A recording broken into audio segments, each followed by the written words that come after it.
Praise the Lord. കർത്താവായ യേശു ക്രിസ്തുവിന്റെ മാധുര്യമേറിയ നാമം ഉയർത്തപ്പെടുമാറാകട്ടെ.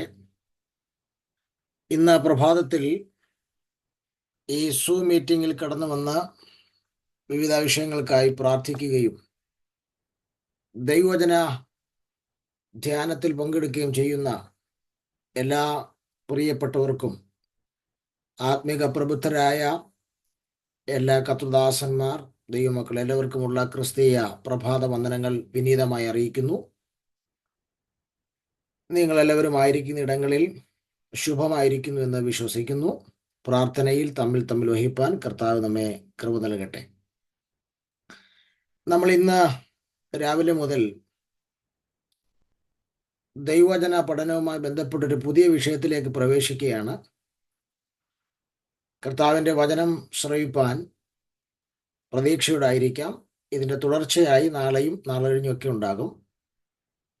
ഇൻട്രസ്റ്റഡ് ആയിട്ടുള്ള ഒരു തിരുവചന ഭാഗമാണ് നമ്മൾ ചിന്തിക്കാൻ പോകുന്നത്. അതുകൊണ്ട് വീഡിയോ ഓണാക്കാൻ കഴിയുന്നവർ വീഡിയോ ഓണാക്കി ദൈവവചനം ശ്രദ്ധിക്കുക. നാളെയും നിങ്ങൾ എല്ലാവരും ഈ മീറ്റിംഗിൽ പങ്കെടുത്താൽ നമുക്ക് ഇതിൻ്റെ തുടർമാനമായി ഈ വിഷയം ധ്യാനിപ്പാൻ കഴിയും. നമ്മൾ ഈ ദിവസങ്ങളിൽ ചിന്തിപ്പാൻ ആഗ്രഹിക്കുന്ന വിഷയം filled with the fullness of God എന്നുള്ള വിഷയമാണ്. Filled with the fullness of God, ദൈവത്തിൻ്റെ നിറവിനാൽ നിറഞ്ഞവരാകുക എന്നുള്ള വിഷയമാണ് നമ്മൾ ഈ ദിവസങ്ങളിൽ ചിന്തിക്കാൻ പോകുന്നത്. വളരെ ഗഹനമായൊരു വിഷയമാണ്. നിങ്ങളുടെ മുഴുവൻ ശ്രദ്ധയും അതിലുണ്ടെങ്കിലേ നമുക്ക് ആ വിഷയം പരിശുദ്ധാത്മാവിൻ്റെ സഹായത്താൽ ചിന്തിച്ച് മുന്നോട്ട് പോകാൻ കഴിയും. ദൈവത്തിൻ്റെ നിറവിനാൽ നിറഞ്ഞവരാകുക, ഈ വിഷയം പഠിക്കേണ്ടതിന് വേണ്ടി നമ്മൾ അതിനാധാരമായി തിരഞ്ഞെടുത്തിരിക്കുന്ന വേദാംശത്തിലേക്ക് പ്രവേശിക്കുന്നു. ബൈബിൾ ഉള്ള എല്ലാ പ്രിയപ്പെട്ടവരും ബൈബിൾ തുറന്ന് ദയവായി ആ വാക്യങ്ങൾ ശ്രദ്ധിക്കണം. ധന്യനായ പൗലോസ്ലീഹ എഫെസ്യർക്ക് എഴുതിയ ലേഖനം 3-ാം അധ്യായത്തിലേക്ക് നിങ്ങളുടെ ശ്രദ്ധയെ സഹർഷം സ്വാഗതം ചെയ്യുന്നു. 3-ാം അധ്യായം 16 മുതൽ 19 വരെയുള്ള വാക്യങ്ങളാണ് ഈ വിഷയത്തിന് ആധാരമായി നമ്മൾ ചിന്തിക്കാൻ പോകുന്നത്. എഫെസ്യ ലേഖനം 3-ാം അധ്യായം 16 മുതൽ 19 വരെയുള്ള വാക്യങ്ങളാണ്. ആ വാക്യം ഞാൻ ഒന്ന് വായിച്ചുവിടാം, നിങ്ങളും കൂടെ വായിക്കുക ദയവായി. അവൻ തൻ്റെ മഹത്വത്തിൻ്റെ ധനത്തിനൊത്തവണ്ണം അവൻ്റെ ആത്മാവിനാൽ നിങ്ങളകത്തെ മനുഷ്യനെ സംബന്ധിച്ച് ശക്തിയോടെ ബലപ്പെടേണ്ടതിനും ക്രിസ്തു വിശ്വാസത്താൽ നിങ്ങളുടെ ഹൃദയങ്ങളിൽ വസിക്കേണ്ടതിനും വരം നൽകണമെന്നും നിങ്ങൾ സ്നേഹത്തിൽ വേരൂന്നി അടിസ്ഥാനപ്പെട്ടവരായി വീതിയും നീളവും ഉയരവും ആഴവും എന്ത് എന്ന് സകല വിശുദ്ധന്മാരോടും കൂടെ ഗ്രഹിപ്പാനും പരിജ്ഞാനത്തെ കവിയുന്ന ക്രിസ്തുവിൻ്റെ സ്നേഹത്തെ അറിയുവാനും പ്രാപ്തരാകുകയും ദൈവത്തിൻ്റെ എല്ലാ നിറവിനോളം നിറഞ്ഞു വരികയും വേണമെന്ന് പ്രാർത്ഥിക്കുന്നു. നമ്മൾ filled with the fullness of God, ദൈവത്തിൻ്റെ നിറവിനാൽ നിറഞ്ഞവരാകുക എന്നുള്ള വിഷയം നമ്മൾ ധ്യാനിപ്പാൻ ഇപ്പോൾ നമ്മൾ വായിച്ച 16 മുതൽ 19 വരെയുള്ള വാക്യങ്ങളിൽ 19-ാം വാക്യത്തിൻ്റെ അവസാനത്തെ ആ സെന്റൻസ് ആണ് നമ്മൾ അതിനാധാരമായി എടുക്കുന്നത്. സ്തോത്രം. അവിടെ നിങ്ങൾ കാണാൻ കഴിയും, ദൈവത്തിൻ്റെ എല്ലാ നിറവിനോളം നിറഞ്ഞു വരികയും വേണം എന്ന് പ്രാർത്ഥിക്കുന്നു. ഈ ഭാഗത്തെക്കുറിച്ച് പറയുമ്പോൾ ഒരു മുഖവുര ആയി പറയുന്നത് പൗലോസ്ലീഹായുടെ ലേഖനങ്ങൾ, എബ്രായലേഖനം ഉൾപ്പെടെയുള്ള 14 ലേഖനങ്ങളിൽ നിരവധി പ്രാർത്ഥനകൾ കാണാം. വ്യത്യസ്ത തലത്തിലുള്ള തൻ്റെ വിവിധ പ്രാർത്ഥനകൾ, വിവിധ വ്യക്തികൾക്ക് വേണ്ടി, സഭകൾക്ക് വേണ്ടിയുള്ള പ്രാർത്ഥന കാണാം. പൗലോസ് രക്ഷിക്കപ്പെട്ട സമയം മുതലുള്ള പ്രാർത്ഥന അപ്പോസ്തലപ്രവൃത്തി 9-ൽ അനന്യാസിനെ ശൗൽ എന്ന പൗലോസിൻ്റെ അടുക്കൽ വിടുമ്പോൾ യേശുക്രിസ്തു പറയുന്നുണ്ട് അവനോട് പ്രാർത്ഥിച്ചുകൊണ്ടിരിക്കുകയാണെന്ന്. അപ്പം താൻ രക്ഷിക്കപ്പെട്ട സമയം മുതൽ തൻ്റെ മരണം വരെയുള്ള 34ഓളം പ്രാർത്ഥനകൾ നമുക്ക് വേദപുസ്തകത്തിൽ നിന്ന് അവൈലബിൾ ആയി ലഭിക്കുന്നുണ്ട്. സ്തോത്രം. അങ്ങനെ പൗലോസിന്റെ വിവിധ പ്രാർത്ഥനകൾ നമുക്ക് കാണാൻ കഴിയുന്നുണ്ട്. അതിൽ ഈടുറ്റ 2 പ്രാർത്ഥനകൾ എഫേസ്യ ലേഖനത്തിലാണ് നമുക്ക് കാണാൻ കഴിയുന്നത്. ഒന്നാമത്തെ പ്രാർത്ഥന എഫേസ്യ ലേഖനം 1-ാം അധ്യായത്തിൽ നമുക്ക് കാണാൻ വേണ്ടി കഴിയുന്നുണ്ട്. അതെല്ലാവർക്കും സുപരിചിതമായ ഒരു പ്രാർത്ഥനയാണ്. നമ്മൾ മിക്കവാറും അതിലെ ചില വാചകങ്ങളൊക്കെ നമ്മൾ ഉദ്ധരിച്ച് പ്രാർത്ഥിക്കാറുണ്ട്. എഫേസ്യ ലേഖനം 1-ാം അധ്യായം 16 മുതൽ നമ്മൾ 19 വരെ, അവിടെയും 1-ാം അധ്യായം 16 മുതൽ 19 വരെയാണ് പ്രാർത്ഥന. എന്നാൽ രണ്ടാമത്തെ എഫേസ്യ ലേഖനത്തിലെ ഈടുറ്റ പ്രാർത്ഥനയാണ് നമ്മൾ ഈ ദിവസങ്ങളിൽ ചിന്തിപ്പാൻ ആഗ്രഹിക്കുന്നത്. 3-ാം അധ്യായത്തിന്റെ 16 മുതൽ 19 വരെയുള്ള വാക്യങ്ങൾ. സ്തോത്രം. പൗലോസ് ഇവിടെ ഈ എഫെസോസിലെ വിശ്വാസികൾക്ക് വേണ്ടി പൗലോസ് പ്രാർത്ഥിക്കുമ്പോൾ പൗലോസ് ദൈവത്തോട് തൻ്റെ ഒരു പ്രാർത്ഥനാ വിഷയമായി എഫെസോസിലെ വിശ്വാസികൾക്ക് വേണ്ടി പ്രാർത്ഥിക്കുന്നതാണ് നമ്മൾ ചിന്തിക്കാൻ ആഗ്രഹിക്കുന്ന വിഷയം. എന്താണ്? എഫെസോസിലെ വിശ്വാസികൾ ദൈവത്തിൻ്റെ എല്ലാ നിറവിനോളം അവർ നിറഞ്ഞവരായി തീരണം എന്ന് പൗലോസ് അവർക്ക് വേണ്ടി പ്രാർത്ഥിക്കുകയാണ്. സ്തോത്രം. ഞാൻ എഫേസ്യ ലേഖനത്തിന്റെ പശ്ചാത്തലത്തിലേക്കൊന്നും വരുന്നില്ല, കാരണം നമ്മൾ എഫേസ്യ ലേഖനത്തിന്റെ ഒരു പഠനം നടത്തിയതായതുകൊണ്ട് അതിലേക്കൊന്നും നമ്മൾ പ്രവേശിക്കുന്നില്ല. സ്തോത്രം. ഇവിടെ സാധാരണ ഈ കൊരിന്തിലെ വിശ്വാസികളൊക്കെ പൗലോസിനെ കുറിച്ച് ഒരു ആക്ഷേപം പറയാറുണ്ടായിരുന്നു. ആക്ഷേപം മറ്റൊന്നുമല്ല, അവർ പറയാറുണ്ട് പൗലോസിന്റെ സാന്നിധ്യവും പ്രസംഗവും ഒക്കെ ബലഹീനമാണെന്ന് അവർ പറയുന്നത്. സ്തോത്രം. കാരണം അദ്ദേഹത്തിന്റെ ശരീരം നമുക്കറിയാം, അദ്ദേഹം പൊക്കം കുറഞ്ഞ ബലഹീന ഒരു മനുഷ്യനായിരുന്നു. അതുകൊണ്ട് തൻ്റെ ശരീര സാന്നിധ്യവും തൻ്റെ പ്രസംഗവും ബലഹീനമായിരുന്നു അവർ പറയുന്നത്. എനിക്ക് തോന്നുന്നു അദ്ദേഹം പ്രസംഗിച്ചപ്പോൾ ഒരാൾ വീണ് മരിച്ചല്ലോ, യൂത്തിക്കോസ്, അതുകൊണ്ടായിരിക്കാം പറയുന്നത്. പക്ഷെ അപ്പോൾ തന്നെ അവർ മറ്റൊരു കാര്യം പറയുന്നുണ്ട്.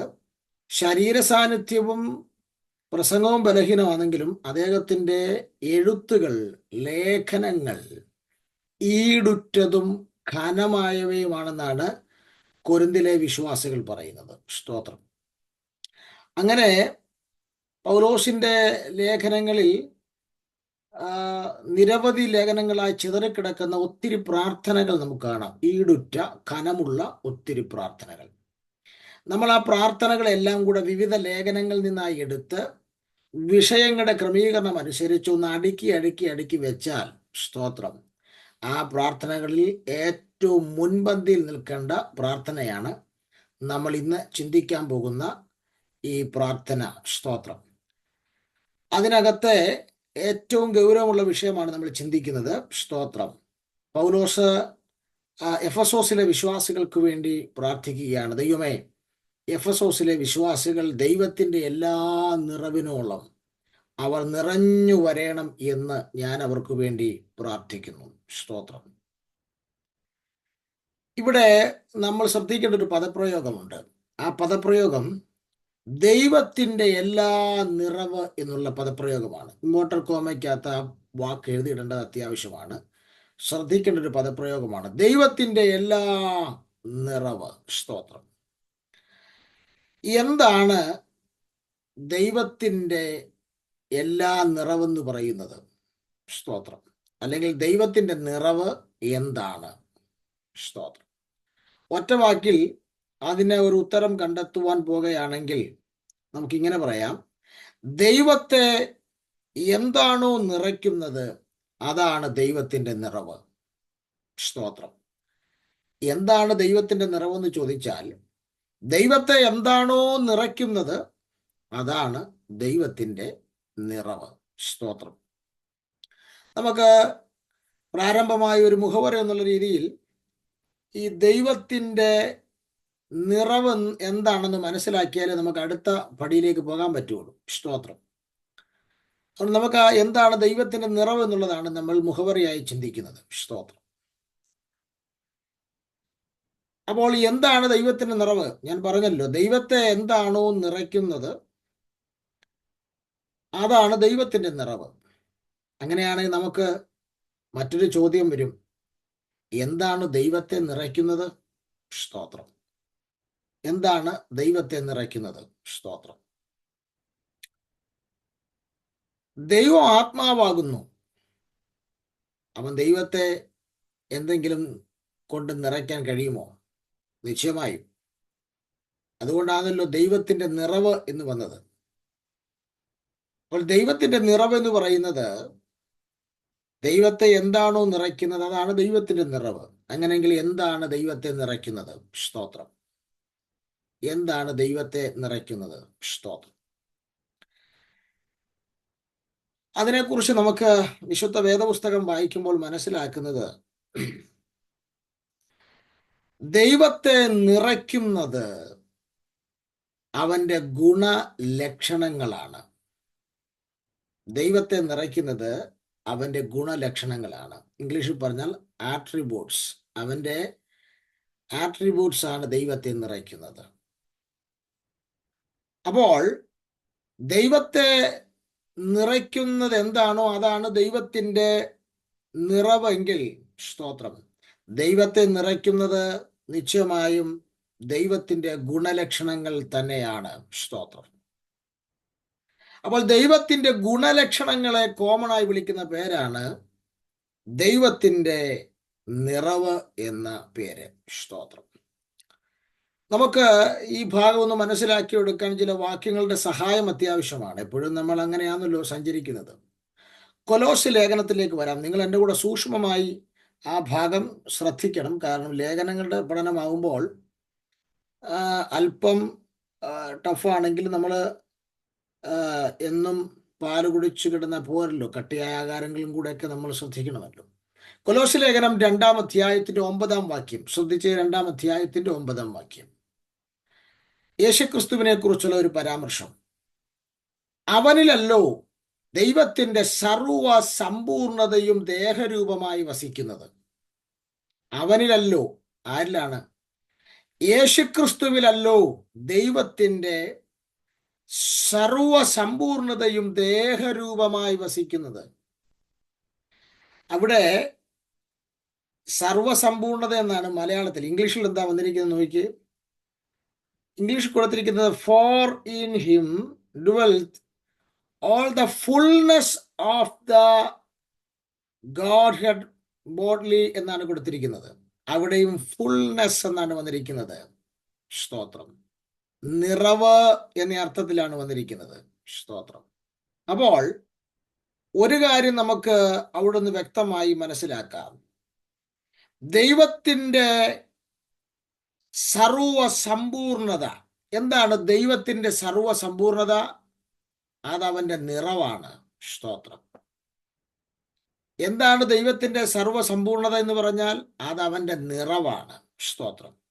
അങ്ങനെയാണെങ്കിൽ ഒരു കാര്യം വ്യക്തമായി പറയാം, ദൈവത്തിന്റെ നിറവുകൾ മുഴുവൻ യേശുക്രിസ്തുവിൽ ദേഹരൂപമായി വസിക്കുന്നു എന്നാണ് പൗലോസ് പറയുന്നത്.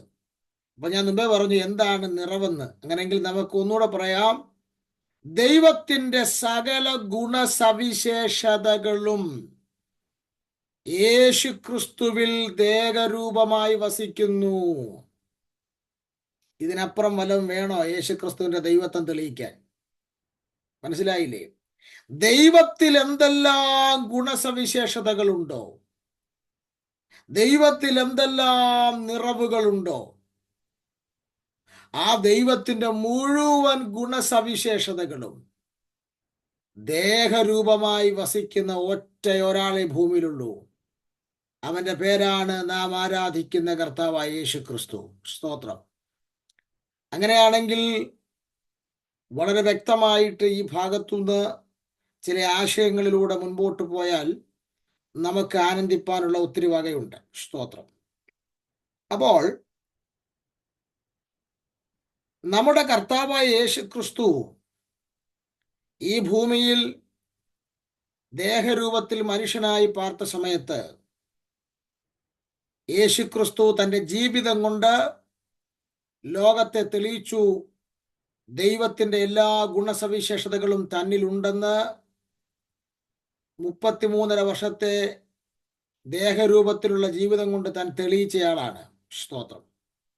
അങ്ങനെയാണെങ്കിൽ ഒരു കാര്യം വളരെ വ്യക്തമായി പറയാം. സ്തോത്രം. എന്താണ് ദൈവത്തിൻ്റെ ഗുണസവിശേഷതകൾ?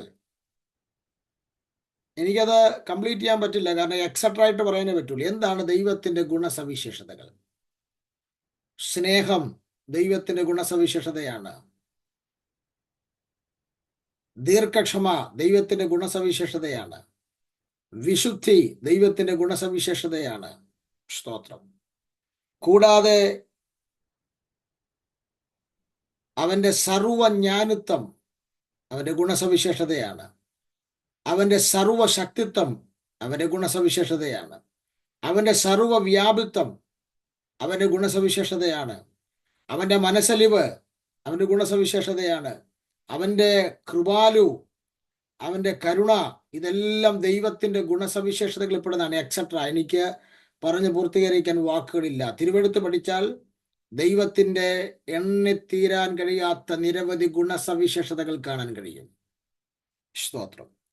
ഈ ദൈവത്തിൻ്റെ മുഴുവൻ ഗുണസവിശേഷതകളും, ഈ ദൈവത്തിൻ്റെ മുഴുവൻ നിറവുകളും ദേഹരൂപമായി വസിച്ചിരുന്നത് കർത്താവായ യേശുക്രിസ്തുവിലാണെന്നാണ് കൊലോസ്യർ 2:9 പൗലോസ് വ്യക്തമാക്കുന്നു. ശരിയല്ലേ? നിങ്ങൾ കർത്താവായ യേശുക്രിസ്തുവിൻ്റെ 33.5 വർഷത്തെ ഐഹിക ജീവിതം പരിശോധിച്ചാൽ ദൈവത്തിൻ്റെ മുഴുവൻ സ്നേഹവും, ദൈവത്തിൻ്റെ ദീർഘക്ഷമകൾ, ദൈവത്തിൻ്റെ വിശുദ്ധികൾ, അവൻ്റെ സർവജ്ഞാനിത്വം, അവൻ്റെ സർവവ്യാപിത്വം, സർവശക്തിത്വം, ഇങ്ങനെയുള്ള ദൈവത്തിൻ്റെ എല്ലാ ഗുണസവിശേഷതകളും യേശുക്രിസ്തു തൻ്റെ ജീവിതത്തിലൂടെ തെളിയിക്കുന്നതായി കാണാൻ കഴിയുന്നുണ്ട്. സ്തോത്രം.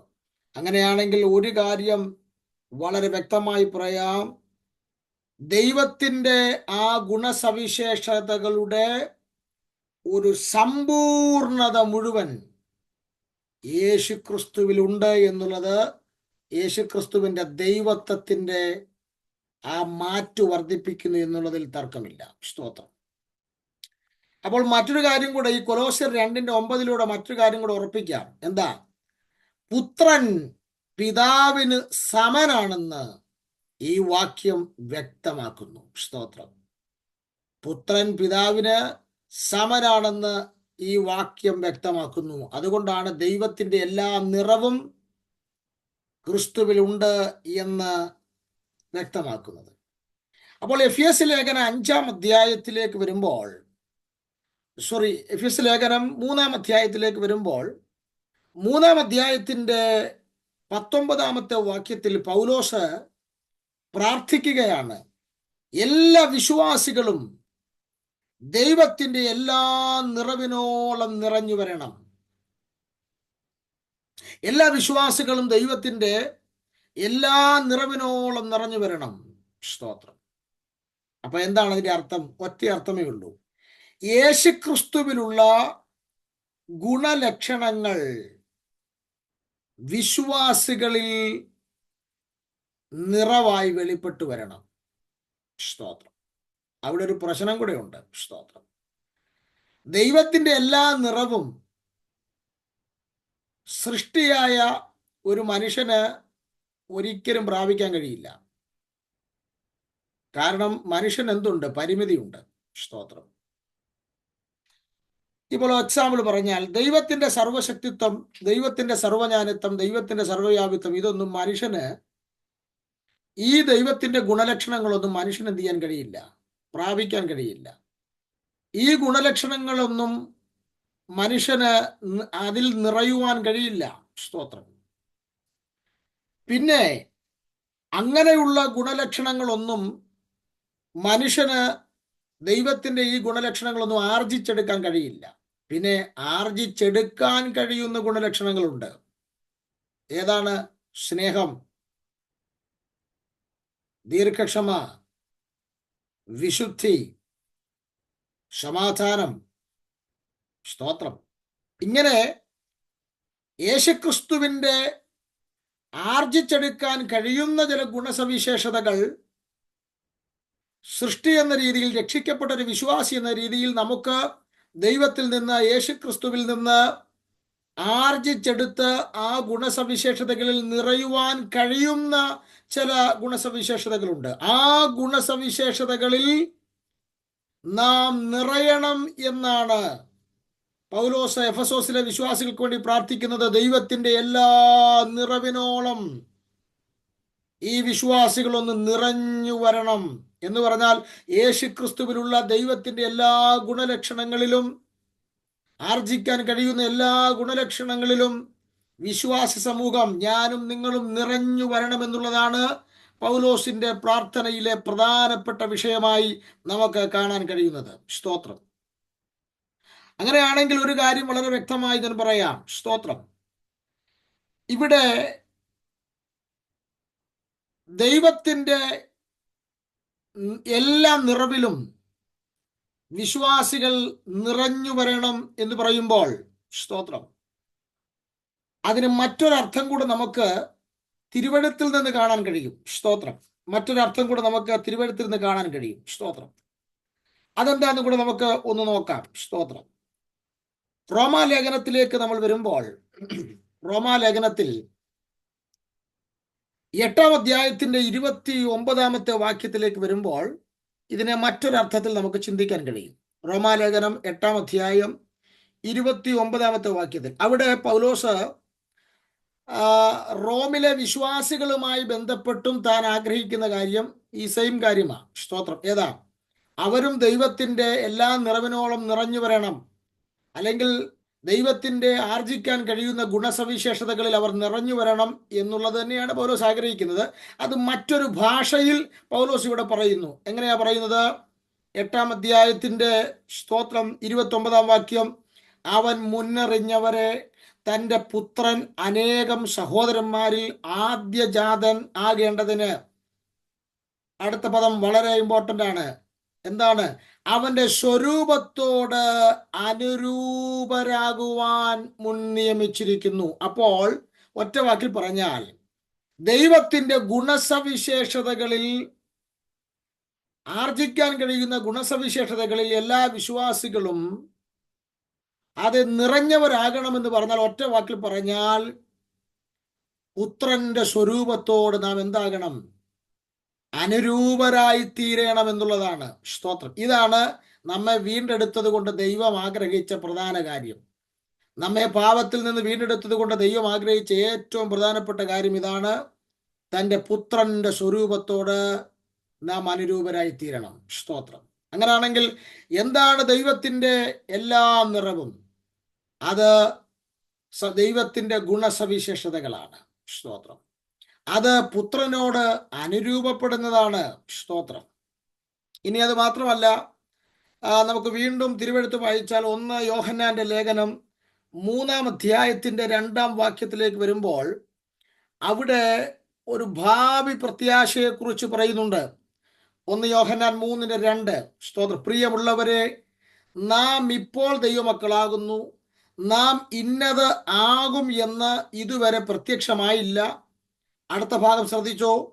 അവൻ പ്രത്യക്ഷനാകുമ്പോൾ, ആര്? യേശുക്രിസ്തു പ്രത്യക്ഷനാകുമ്പോൾ നാം അവനെ താൻ ഇരിക്കും പോലെ തന്നെ കാണുന്നതാകൊണ്ട് അവനോട് സദൃശൻ ആകും, അവനോട് സദൃശന്മാരാകും എന്ന് നാം അറിയുന്നു. മനസ്സിലായില്ലേ?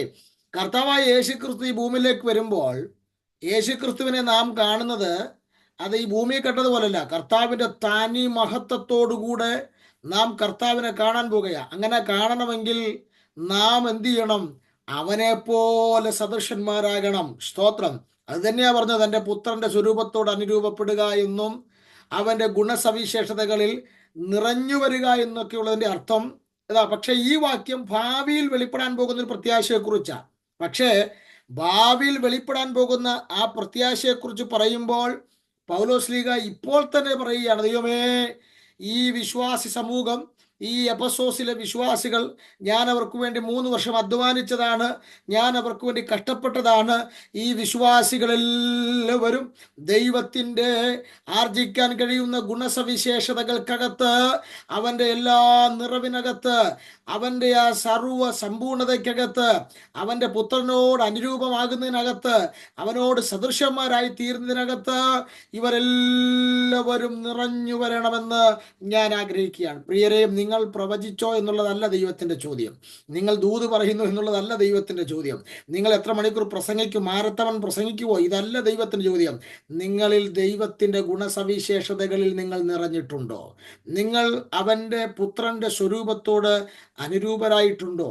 നിങ്ങൾ പുത്രൻ്റെ സ്വരൂപത്തോട് സദൃശന്മാരായിട്ടുണ്ടോ? ഇതാണ് പരിശുദ്ധാത്മാവ് ആഗ്രഹിക്കുന്നത്.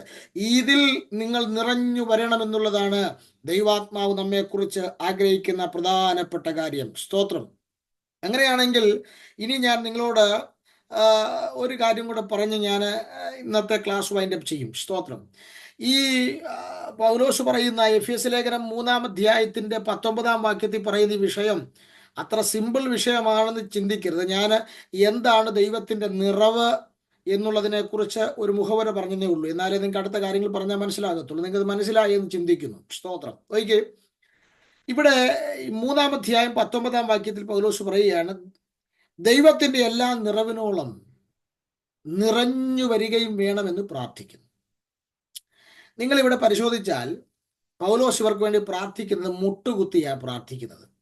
3-ാം അധ്യായം 15-ാം വാക്യം പൗലോസിന്റെ പ്രാർത്ഥനയുടെ സ്റ്റൈലാണ്. താൻ മുട്ടുകുത്തിയാണ് പ്രാർത്ഥിക്കുന്നത്. താൻ ഇവിടെ എഫെസോസിലെ വിശ്വാസികൾക്ക് വേണ്ടി പ്രാർത്ഥിച്ചത് 4 കാര്യമാണ്. 4 കാര്യങ്ങളാണ് താൻ എഫെസോസിലെ വിശ്വാസികൾക്ക് വേണ്ടി പ്രാർത്ഥിക്കുന്നത്. സ്തോത്രം. എന്തൊക്കെയാണ് 4 കാര്യങ്ങൾ? ഒന്നാമത്തെ കാര്യം 16-ാം വാക്യം. സ്തോത്രം. എന്താണ് എഴുതിയിരിക്കുന്നത്? വിശ്വാസികൾ തങ്ങളുടെ അകത്തെ മനുഷ്യനെ സംബന്ധിച്ച് അവർ ആത്മാവിനാൽ ശക്തിയോടെ ബലപ്പെടണം. ഇതാണ് ഒന്നാമത്തെ പ്രാർത്ഥനാ വിഷയം. സ്തോത്രം. എന്ന് പറഞ്ഞാൽ അകത്തെ മനുഷ്യന്റെ ശക്തിപ്പെടലിന് വേണ്ടിയാണ് താൻ ആദ്യം പ്രാർത്ഥിച്ചത്. രണ്ടാമത്തെ പ്രാർത്ഥനാ വിഷയം, സ്തോത്രം, 17-ാം വാക്യം, ക്രിസ്തു വിശ്വാസത്താൽ അവരുടെ ഹൃദയങ്ങളിൽ, വിശ്വാസികളുടെ ഹൃദയങ്ങളിൽ വസിക്കണം. സ്തോത്രം. ഇതാണ് രണ്ടാമത്തെ പ്രാർത്ഥനാ വിഷയം. മൂന്നാമത്തെ പ്രാർത്ഥനാ വിഷയം 19-ാമത്തെ വാക്യത്തിലേക്ക് വരുമ്പോൾ, പരിജ്ഞാനത്തെ കവിയുന്ന ക്രിസ്തുവിന് സ്നേഹത്തെ അവർ അറിയണം. പരിജ്ഞാനത്തെ കവിയുന്ന ക്രിസ്തുവിന് സ്നേഹത്തെ അവർ അറിയണം. നാലാമത്തെ കാര്യമാണ്, ദൈവത്തിൻ്റെ എല്ലാ നിറവിനോളം അവരും നിറഞ്ഞു വരണം എന്ന് പ്രാർത്ഥിക്കുന്നു. 4 വിഷയങ്ങളാണ് പൗലോസ് എഫെസോസിലെ വിശ്വാസികൾക്ക് വേണ്ടി പ്രാർത്ഥിക്കുന്നത്.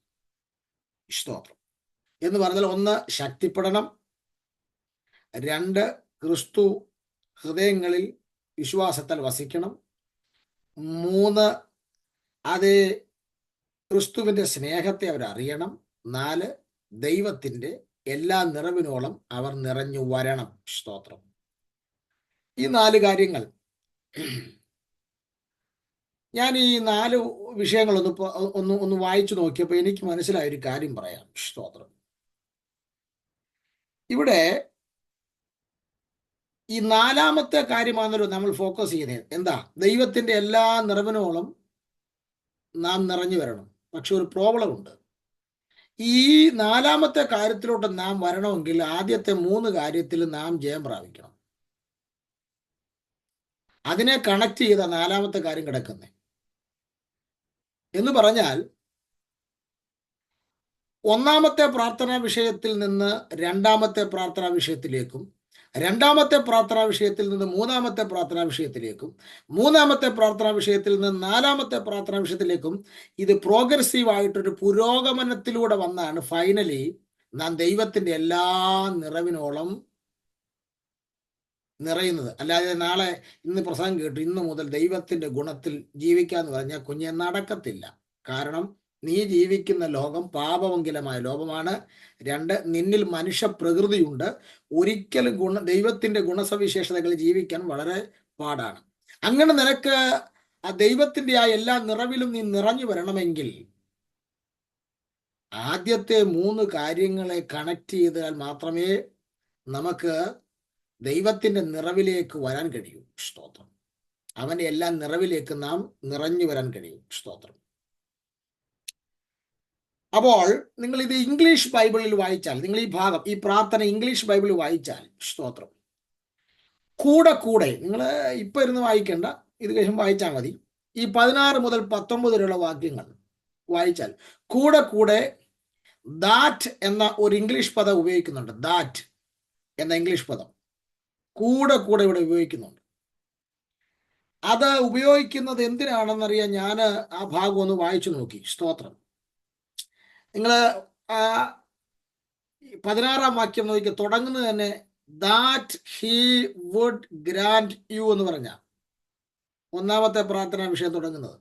ഇനി ഒന്നാമത്തെ പ്രാർത്ഥനാ വിഷയത്തിൽ നിന്ന് രണ്ടാമത്തെ പ്രാർത്ഥനാ വിഷയത്തിലേക്ക് പോകുമ്പം രണ്ടാമത്തെ പ്രാർത്ഥനാ വിഷയം തുടങ്ങുന്നത് എന്ത് പറഞ്ഞുകൊണ്ട് 17-ാം വാക്യം, that Christ may dwell in your hearts by faith. കണ്ടോ, ഒന്നാമത്തെ പ്രാർത്ഥനാ വിഷയത്തിൽ നിന്ന് രണ്ടാമത്തെ പ്രാർത്ഥനാ വിഷയത്തിലേക്ക് പോകുമ്പോൾ രണ്ടാമത്തെ പ്രാർത്ഥനാ വിഷയം തുടങ്ങുന്നത് ദാറ്റ് എന്ന പ്രയോഗത്തിൽ നിന്നാണ്. സ്തോത്രം. ഇനി രണ്ടാമത്തെ പ്രാർത്ഥനാ വിഷയത്തിൽ നിന്ന് മൂന്നാമത്തെ പ്രാർത്ഥനാ വിഷയത്തിലേക്ക് നിങ്ങൾ പോകുകയാണ്. സ്തോത്രം. മൂന്നാമത്തെ പ്രാർത്ഥനാ വിഷയത്തിലേക്ക് പോകുമ്പോൾ അവിടെയും വിഷയം തുടങ്ങുന്നത് ദാറ്റ് എന്ന പരാമർശം കൊണ്ടാണ്. നിങ്ങൾ ആ 17-ാം വാക്യത്തിന്റെ സ്തോത്രം പകുതി വെച്ച് നിങ്ങൾ നോക്കിക്കേ. That A being rooted and grounded in love എന്ന് പറഞ്ഞ് സ്തോത്രം 19-ാമത്തെ വാക്യം വരെ അതൊരൊറ്റ സെന്റൻസിലാണ് അവിടെ കൊടുത്തിരിക്കുന്നത്. സ്തോത്രം. ഒറ്റ സെന്റൻസിലാണ്. കാരണം മലയാളത്തിൽ നമ്മൾ ശ്രദ്ധിച്ചാൽ മനസ്സിലാകും. ക്രിസ്തു വിശ്വാസത്താൽ നിങ്ങളുടെ ഹൃദയത്തിൽ വസിക്കേണ്ടതിന് വരം നൽകണമെന്നും, അതാണ് രണ്ടാമത്തെ പ്രാർത്ഥനാ വിഷയം. മൂന്നാമത്തെ പ്രാർത്ഥനാ വിഷയം തുടങ്ങുന്നത് എവിടുന്ന നിങ്ങൾ സ്നേഹത്തിൽ വേരൂന്നി അടിസ്ഥാനപ്പെട്ടവരായി വീതിയും നീളവും ഉയരവും ആഴവും എന്ത് എന്ന് സകല വിശുദ്ധന്മാരോടുകൂടെ ഗ്രഹിപ്പാനും പരിജ്ഞാനത്തെ കവിയുന്ന ക്രിസ്തുവിന്റെ സ്നേഹത്തെ അറിയുവാനും. ഇത്രയും ഒരു ഒറ്റ സെന്റൻസിലാണ് കിടക്കുന്നത്. അപ്പോൾ മൂന്നാമത്തെ പ്രാർത്ഥനാ വിഷയത്തേക്ക്, രണ്ടാം പ്രാർത്ഥനാ വിഷയത്തിൽ നിന്ന് 3-ലേക്ക് സഞ്ചരിക്കുമ്പോൾ മൂന്നാമത്തെ പ്രാർത്ഥനാ വിഷയം തുടങ്ങുന്നത് തന്നെ that A being rooted and grounded എന്ന് പറഞ്ഞു വന്നിട്ടാണ് പറയുന്നത്, നിങ്ങൾ ക്രിസ്തുവിന്റെ പരിജ്ഞാനത്തെ കവിയുന്ന ക്രിസ്തുവിന്റെ സ്നേഹത്തെക്കുറിച്ച് നിങ്ങൾ അറിയണം. സ്തോത്രം. ഇനി മൂന്നാമത്തെ പ്രാർത്ഥനാ വിഷയത്തിൽ നിങ്ങൾ 4-ാമത്തെ പ്രാർത്ഥനാ വിഷയത്തിലേക്ക് വരുമ്പോൾ സ്തോത്രം, അവിടെയും ഈ ദാറ്റ് എന്നുള്ള പ്രയോഗത്തിലാണ് അവിടെയും തുടങ്ങുന്നത്. സ്തോത്രം. അവിടെയും നിങ്ങൾക്ക് കാണാൻ വേണ്ടി കഴിയുന്നുണ്ട്, that A might be filled with all the fullness of God എന്ന് അവിടെയും വ്യക്തമായി കൊടുക്കുന്നു. അപ്പോൾ ഒരു കാര്യം വ്യക്തമാണ്, ഇവിടെ ഈ ദാറ്റ് എന്നുള്ള പ്രയോഗം കൂടെ കൂടെ ഒരു പ്രാർത്ഥനാ വിഷയത്തിൽ നിന്ന് അടുത്തതിലേക്ക് വരുമ്പോൾ അടുത്ത പ്രാർത്ഥനാ വിഷയം തുടങ്ങുന്നത് ഇത് പറഞ്ഞുകൊണ്ടാണ് തുടങ്ങുന്നത്. സ്തോത്രം. അപ്പൊ എനിക്കൊരു കാര്യം വ്യക്തമായി. സ്തോത്രം. ദൈവത്തിന്റെ എല്ലാ നിറവിലേക്കും നാം നിറയണമെന്നത് അത്ര ഈസിയായ കാര്യമല്ല. ഇതൊരു ഹെവി ടാസ്ക് ആണ്. സ്തോത്രം. ഒരു ചലഞ്ചായി ഏറ്റെടുക്കാൻ കഴിയുമെങ്കിൽ കുറെ നോട്ട് എഴുതി വെച്ചിട്ട് അലമാരിക്കകത്തുകൊണ്ട് പൂട്ടി വെക്കാതെ, സ്തോത്രം, പ്രസംഗവേദിയിൽ ഇത് പ്രസംഗിക്കുന്നതിന് മുമ്പ് വ്യക്തിപരമായ ജീവിതത്തിൽ ഇതൊന്ന് അപ്ലൈ ചെയ്ത് നോക്കാൻ ഇന്ന് പകലിൽ എത്ര പേർ ഇതൊരു ചലഞ്ചായി ഏറ്റെടുക്കും? സ്തോത്രം. അങ്ങനെ നിങ്ങൾക്ക് ദൈവത്തിന്റെ എല്ലാ നിറവിനകത്തും നിങ്ങൾ നിറഞ്ഞവരായി തീരണമെങ്കിൽ സ്തോത്രം, നിങ്ങൾക്ക് ആദ്യത്തെ 3 കാര്യങ്ങൾ നിങ്ങൾക്ക് അത്യാവശ്യമാണ്. ഒന്നാമത്തേതുണ്ടെങ്കിലേ നിങ്ങൾക്ക് രണ്ടാമത്തേതിലേക്ക് പോകാൻ കഴിയൂ. രണ്ടാമത്തേതുണ്ടെങ്കിലേ നിങ്ങൾക്ക് മൂന്നാമത്തേതിലേക്ക് പോകാൻ കഴിയൂ.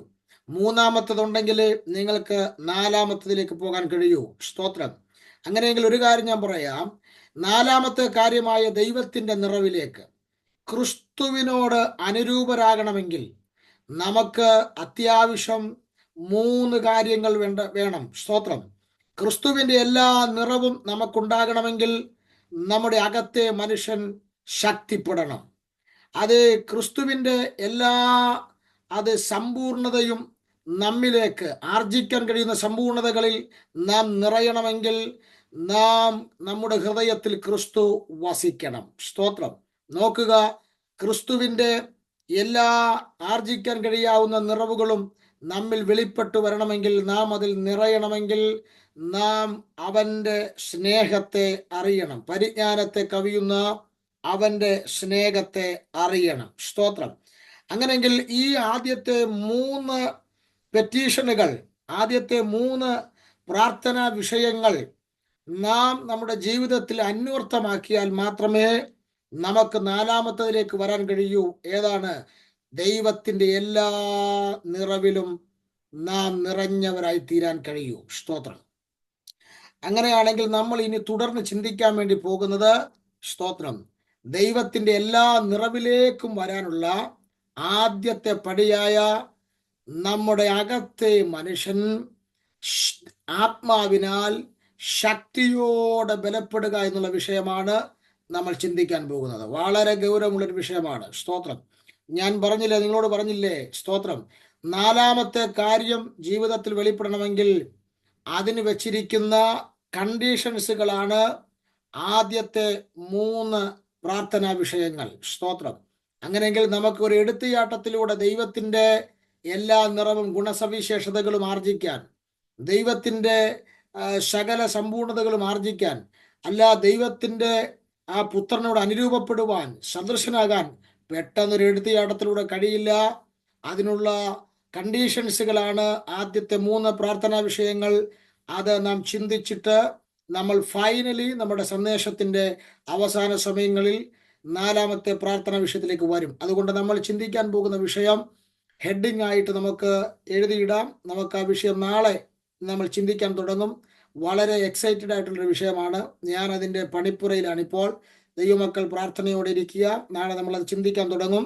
16മത്തെ വാക്യമാണ് നാളെ ചിന്തിക്കുന്നത്. 1മത്തെ പ്രാർത്ഥനാ വിഷയം, അവൻ തൻ്റെ മഹത്വത്തിൻ്റെ ധനത്തിനൊത്തവണ്ണം അവൻ്റെ ആത്മാവിനാൽ നിങ്ങളകത്തെ മനുഷ്യനെ സംബന്ധിച്ച ശക്തിയോടെ ബലപ്പെടുക. സ്തോത്രം. പ്രിയരെ, നമ്മുടെ ലൈഫിനകത്ത് 2 മനുഷ്യരുണ്ടല്ലോ. ഒന്ന് പുറത്തെ മനുഷ്യൻ, ഈ കാണുന്ന ശരീരം. 2 അകത്തെ മനുഷ്യൻ. അകത്തെ മനുഷ്യൻ ബലപ്പെട്ടാൽ ഉണ്ടാകുന്ന വിടുതലുകൾ ചില്ലറയല്ല. സ്തോത്രം. പിശാച് എപ്പോഴും ആക്രമിക്കുന്നത് നിങ്ങളുടെ പുറത്തെ മനുഷ്യനെ അല്ല, നിങ്ങളെ രോഗിയാക്കിയിടുക എന്നുള്ളതല്ല. പക്ഷേ നിങ്ങളുടെ അകത്തെ മനുഷ്യനെ ആക്രമിച്ചാൽ നിങ്ങൾ അവിടെ കൊണ്ട് തീരും. സ്തോത്രം. മനസ്സിലായില്ലേ? അകത്തെ മനുഷ്യനെ കയറി അറ്റാക്ക് ചെയ്തപ്പോഴാണ് ഏലിയാവ് പറഞ്ഞത്, ചൂരച്ചയുടെ ചോട്ടിൽ കിടന്ന്, മതി യഹോവേ മതി, എൻ്റെ പ്രാണനെ എടുക്കണമേ എന്ന്. സ്തോത്രം. മനസ്സിലാവുന്നുണ്ടോ? അത് അകത്തെ മനുഷ്യൻ ആക്രമിക്കപ്പെട്ടപ്പോഴാണ് ശിംശോൻ പറഞ്ഞത്, അയ്യോ എനിക്ക് ദാഹിക്കുന്നു, ഞാനിവിടെ മരിക്കുമെന്ന്. സ്തോത്രം. അകത്തെ മനുഷ്യൻ അത് ക്ഷീണിച്ചപ്പോഴാണ് യാക്കോബ് എന്ന, ഇസ്രായേൽ എന്ന പ്രഭുവായ യാക്കോബ് പറഞ്ഞത്, എൻ്റെ നരയെ ദുഃഖത്തോടെ പാതാളത്തിൽ ഇറക്കുമെന്ന്. സ്തോത്രം. നോക്കിക്കേ, അതുകൊണ്ടാണ് എബ്രായലേഖനം 12-ാം അധ്യായത്തിന്റെ 2-3 വാക്യങ്ങളിൽ പറയുന്നത്, നിങ്ങളുടെ ഉള്ളിൽ ക്ഷീണിച്ച് മടുക്കാതിരിപ്പാൻ. സ്തോത്രം. നിങ്ങളുടെ അകത്തെ മനുഷ്യനിൽ ക്ഷീണം വരും. ക്ഷീണം മടുപ്പിലേക്ക് മാറിയാൽ നിങ്ങൾ സ്പിരിച്വാലിറ്റിയിൽ പുറകിലേക്ക് പോകും. അതിൻ്റെ അവസാനം ആത്മീക മരണമായിരിക്കും. അങ്ങനെങ്കിൽ ഇതാണ് സാത്താൻ ലക്ഷ്യമിടുന്നതെങ്കിൽ നമുക്ക് ഈ ദിവസങ്ങളിൽ നമ്മുടെ പുറത്തെ മനുഷ്യൻ ബലഹീനനായാലും, നമ്മുടെ പുറത്തെ മനുഷ്യനിൽ ബലമില്ലെങ്കിലും, അതിൻ്റെ ഏറ്റവും വലിയ തെളിവല്ലേ പൗലോസ്? കുള്ളനായിരുന്നെന്ന ചരിത്രം പറയുന്നത്. അദ്ദേഹത്തിന് നല്ല ആരോഗ്യമില്ലാത്ത മനുഷ്യനാണ്, പക്ഷെ വായിന്ന് വന്ന വാക്കുകൾ അദ്ദേഹത്തിന്റെ അകത്തെ മനുഷ്യൻ എത്ര ശക്തമാണെന്നുള്ളതിന്റെ തെളിവാണ്. സ്തോത്രം. അതുകൊണ്ട് ഒരു കാര്യം വ്യക്തമാണ്, ശരീരം മുഴുവൻ ബലഹീനമായിരിക്കുമ്പോഴും അതേ ദാവീദൊക്കെ അകത്തെ മനുഷ്യൻ ശക്തിപ്പെട്ടപ്പോൾ പറഞ്ഞ വാക്കുകളാണ് ഇന്ന് നാം നമ്മുടെ പ്രതിസന്ധികളിൽ ധൈര്യത്തിന് ഉപയോഗിക്കുന്നത്. അങ്ങനെയെങ്കിൽ ഒരു തലമുറയെ നിങ്ങൾക്ക് എഴുന്നേൽപ്പിക്കണമെങ്കിൽ, നിങ്ങളുടെ ചുറ്റുമുള്ള ചില വിശ്വാസികൾക്ക് നിങ്ങളൊരു മോഡലാകണമെങ്കിൽ, ഒരു മാതൃകയാകണമെങ്കിൽ, നമുക്ക് അത്യാവശ്യം നമ്മുടെ അകത്തെ മനുഷ്യൻ ശക്തിപ്പെടണം. സ്തോത്രം. അകത്തെ മനുഷ്യൻ ശക്തിപ്പെടണമെങ്കിൽ പരിശുദ്ധാത്മാവിന്റെ സഹായം ആവശ്യമാണ്. അതാണ് അവിടെ പറയുന്നത്, ആത്മാവിനാൽ, വെറുതെയല്ല, അവന്റെ ആത്മാവിനാൽ. സ്തോത്രം. നിങ്ങൾ അകത്തെ മനുഷ്യനെ സംബന്ധിച്ച് ശക്തിയോടെ ബലപ്പെടുക. സ്തോത്രം. ദൈവം അനുവദിച്ചാൽ നമുക്കതിൻ്റെ ഡീറ്റെയിൽ ആയിട്ടുള്ള ഭാഗങ്ങളിലേക്ക് നാളെ പ്രവേശിക്കാം. മറക്കരുത്, നാളെ ഈ സന്ദേശത്തിലേക്ക് നിങ്ങൾ ഏവരെയും സ്വാഗതം ചെയ്യുന്നു. പ്രാർത്ഥനയ്ക്കായി തലകൾ വണക്കാം, കണ്ണുകൾ അടയ്ക്കാം, നമുക്ക് പ്രാർത്ഥിക്കാം. സ്തോത്രം. ഒരുമിച്ച് പ്രാർത്ഥിക്കാം. മഹാദൈവമേ, സ്വർഗസ്ഥ പിതാവേ, ഈ പ്രഭാതത്തിന് നന്ദി പറയുന്നു. ഞങ്ങൾ പൗലോസ് ഞങ്ങൾക്ക് വേണ്ടി പ്രാർത്ഥിക്കുന്നത് എഫെസോസിലെ വിശ്വാസികൾക്ക് വേണ്ടി മാത്രമല്ല, ഞങ്ങൾക്ക് വേണ്ടി പ്രാർത്ഥിക്കുന്നത് ഞങ്ങൾ ദൈവത്തിന്റെ എല്ലാ നിറവിലും നിറഞ്ഞു വരണമെന്നുള്ളതാണല്ലോ. കർത്താവെ, ഞങ്ങൾ കോപിക്കേണ്ട ചില മേഖലകളിൽ സ്തോത്രം ദൈവത്തിന്റെ ഗുണസവിശേഷതയായ ദീർഘക്ഷമയ്ക്കകത്ത് നിൽക്കാൻ, കർത്താവെ, ഞങ്ങൾ ഇറിറ്റേറ്റ് ആകേണ്ട ചില മേഖലകളിൽ ദൈവത്തിന്റെ ഗുണസവിശേഷതയായ സ്നേഹത്തിൽ നിറഞ്ഞു നിൽക്കണമെങ്കിൽ ഞങ്ങൾക്ക് അവന്റെ ആർജിക്കാൻ കഴിയുന്ന എല്ലാ നിറവുകളും നിറഞ്ഞവരായി ജീവിച്ചാൽ മാത്രമേ കഴിയൂ. അങ്ങനെയെങ്കിൽ മാത്രമേ യേശു ഈ ഭൂമിയിൽ ജീവിച്ചതുപോലെ ജീവിക്കണമെന്ന് യോഹന്നാൻ ലേഖനത്തിൽ പറയുന്നത് പോലെ ഞങ്ങൾക്ക് ജീവിക്കാൻ കഴിയൂ. അതിന് ഞങ്ങൾക്ക് അങ്ങയുടെ ആത്മാവിന്റെ സഹായം ആവശ്യമാണ്. അതിന്റെ ആദ്യത്തെ പടിയായി ഞങ്ങളുടെ അകത്തെ മനുഷ്യനെ ശക്തിപ്പെടുത്തേണ്ടതിനായി ഞങ്ങൾ പരിശുദ്ധാത്മാവിന് ഞങ്ങളെ സമ്പൂർണമായി വിധേയപ്പെടുത്തുന്നു. കർത്താവെ, അങ്ങയുടെ പുത്രന്റെ സ്വരൂപത്തോട് അനുരൂപരായി അതേ അങ്ങയുടെ നിറവിനകത്ത് നിറഞ്ഞു വരുവാൻ ഈ വചന പഠനം ഞങ്ങളെ സഹായിക്കണം. ഇതെല്ലാവർക്കും ഒരു ചലഞ്ചിങ് ആയി തീരേണ്ടതിനായി പ്രാർത്ഥിക്കുന്നു. കർത്താവെ, കാര്യം തീർക്കുന്ന നാളിൽ ഞങ്ങളുടെ കൈകൾ ബലപ്പെടണം. ഇത് കേട്ടില്ല, അറിഞ്ഞില്ല, ഞങ്ങൾക്കറിയില്ലായിരുന്നെന്ന് പറയാതിരിക്കത്തക്ക രീതിയിൽ എല്ലാവരുടെയും അകത്തേക്കും ഈ അറിവിനെ കർത്താവ് കൈമാറുന്നതിനായി സ്തോത്രം. ദിവ്യ വെളിപ്പാടുകൾക്കായി സ്തോത്രം. വിശ്വാസത്തോടെ തിരികെ പ്രാപിക്കുന്നു. പ്രാർത്ഥന കേട്ടതിന് സ്തോത്രം. യേശു ക്രിസ്തുവിൻ ധന്യമുള്ള നാമത്തിൽ തന്നെ, ആമേൻ. കർത്താവ് പ്രാർത്ഥനയും യാചനയും കേട്ടതിനായി സ്തോത്രം ചെയ്യാം. സ്തോത്രം, സ്തോത്രം, സ്തോത്രം, സ്തോത്രം. പിതൃപുത്ര പരിശുദ്ധാത്മാകാം ത്രിയേക ദൈവത്തിന്റെ കൃപയും സമാധാനങ്ങളും ആശീർവാദങ്ങളും പ്രാർത്ഥിച്ച വിഷയങ്ങളോടും കേട്ട ദൈവവചനത്തോടും പിരിയുന്ന നാം ഓരോരുത്തരോടും ദൂരത്തും ചാരത്തുമുള്ള സകല സമശിഷ്ടങ്ങളോടും നമ്മുടെ കർത്താവായ യേശു ക്രിസ്തുവിന്റെ രണ്ടാമത്തെ മേഘ പ്രത്യക്ഷത വരെ ഇന്നും എന്നേക്കും ഉണ്ടായിരിക്കുമാറാകട്ടെ. ആമേൻ. യേശു ക്രിസ്തു മുഖാന്തരം നമുക്ക് ജയം നൽകിയ പിതാവിന്റെ ശക്തിയോടെ സ്തുതിക്കാം. Hallelujah, hallelujah, hallelujah. ആമേൻ. കർത്താവായ യേശുവേ, വേഗം വരണമേ. സ്തോത്രം. എല്ലാവർക്കും വന്ദനം, നന്ദി. കർത്താവ് വചനങ്ങളെ സഹായിക്കട്ടെ. God bless you and thank you all.